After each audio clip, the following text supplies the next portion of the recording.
அனைவருக்கும் வணக்கம். இது சம பாருங்க, சுருக்குக √9 ஈக்குவல் டு √47 பிளஸ் √12 12 x இன் மதிப்பு என்னன்னு கேட்டுருக்காங்க. இப்போ பாருங்க, √9 √x ஈக்குவல் டு √47 பிளஸ் √12. இப்போ இந்த 147 டேனாவுக்கு இருக்கும். 147 7ஆல் தான் 14 2 7 இருக்கு. 7 இருக்கும். 3 7 21. அப்போ நம்ம என்ன எப்படி எழுதலாம்னு பார்த்தீங்கன்னா, இதை 7 2 டைம் எடுத்தாலும் ஒரு டைம் வெளியே எடுக்கிறோம். √3 எழுதலாம். 12க்கு பார்க்குறோம். 6 2 12 அப்படி பார்த்தா 2. இப்போ இது எப்படின்னா 2 டைம்ஸ் 2 வருது. அதனால் ப்ளஸ் 2 காமா வெளியே இருக்கும். √3 முடிச்சிருக்கிற √12.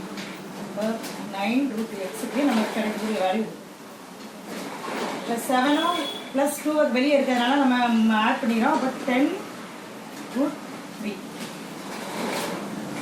சரி, 9 இங்கிறது 9 √x. இப்போ பாருங்க, √xக்கு நேரம் என்ன இருக்குன்னு பாருங்க, √3 இருக்கு. அப்போ x = நமக்கு கிடைக்கக்கூடிய ஆன்சர். தேங்க்யூ.